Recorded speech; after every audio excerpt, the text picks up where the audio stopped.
Food for thought, grab a spoon, take your time. How long until we stop using tears to draw the line? They say procrastination is the thief of time, but funny enough, procrastination never pays for this crime. We all see the damage, but no one actually stays to make sure that procrastination actually pays for this sentence. This reminds me of South Africa and their president. You see, the state of the nation is the evidence that we are living in the aftermath of a man that skipped class before he passed the math. Food for thought, grab a spoon, take your time. How long until we stop using tears to draw the line? See, this fees must fall thing should have been an example to all of us. It's conclusive proof that all you need is unity to fight a dictator. Maybe this is what should have been done with Zuma and his hopeless group of bloodsuckers. Maybe that way the recipients of our taxes would understand that they work for us and not us for them. You see, we have sat and watched the Julius Malimas of life embezzle millions of money, and when they were caught, they were asked to pay back SARS. When there's a guy in prison right now for stealing a 60,000 Rand car, I'm not saying they should both be free, I'm saying they're both guilty. But that doesn't happen in South Africa. This is Napoleonism. All criminals are equal, but some criminals are more equal than others. Unfair. You see, we have sat and watched millions being used to build a mansion for our 73-year-old Casanova president and his army of wives. I wonder how many children's education would have been subsidized by the money that was used to build a mansion for a man that hardly ever uses it. When last were you even there, Mr. President? You see, a few thousand Rand disappears from the bank.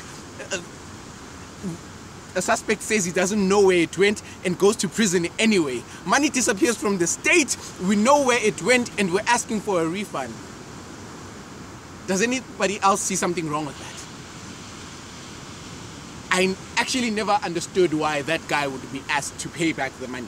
I mean, that dude with rape, corruption, and take a shower to cure AIDS charges would actually pay back the money out of his sense of doing the right thing. Are we thinking? Food for thought, grab a spoon, take your time. How long until we stop using tears to draw the line? You see, for once in South African democratic history, we saw black, white, colored, and Indian working together to build a winning system. And then there was that guy who comes in his white GTI and some, no, but you blacks are unfair. I mean, why do you have to strike? We need our education too, you know, it's not our fault that you're poor. Let me highlight you for a second. In case you haven't been watching the news, white people are striking too. And judging from your sense of ignorance and naivety, I bet your fees are paid for the next 6 years. I bet you grew up in a glass house with a golden spoonful of sugar on top of a silver plate. I bet your name is Jonathan Sebastian III, a total trust fund baby who had property by the age of 3 and a retirement plan by the age of 18. How much is a loaf of bread? How much is a gallon of milk? Do you know what it's like to eat stale bread and peanut butter for breakfast, lunch, and supper? Have you ever heard rain falling on top of your roof? Have you ever had to move furniture because the rain was seeping through? You have your problems, and that's fine. But don't you dare put an equal sign between your problems and mine. You see, success is a mountain. Your dad has a helicopter. I have to climb. You're trying to get out of school so you can run your father's company. I'm trying to get out of school so I can go feed a family. Don't you dare put an equal sign between your problems and mine. Food for thought. Grab a spoon, take your time. How long until we stop using tears to draw the line? You see, this is not a poem. This is a message to the ministers that travel first class to work and back and are transported by Mercedes-Benzes and a fleet of Audis and bodyguards, all paid for by South African taxes.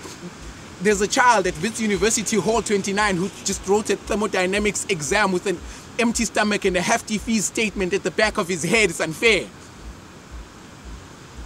This is a message to the teachers who have to brew the country's finest thinkers just so they can get into varsity and be replaced by someone who can pay. This is a message to the presidency. Are you kidding me?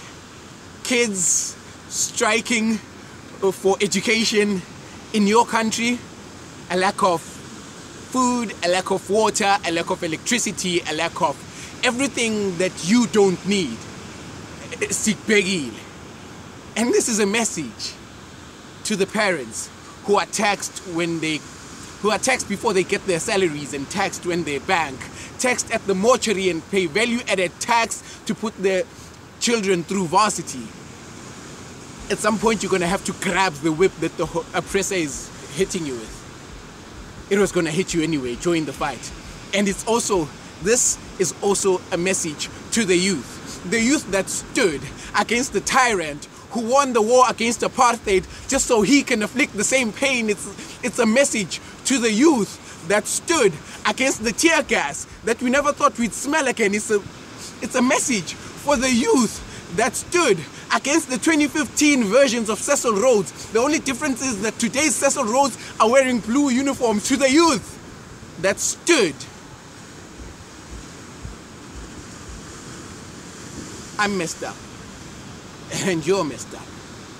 But if God got us, we gonna be alright. Food for thought, grab a spoon, take your time. How long until we stop using tears to draw the line?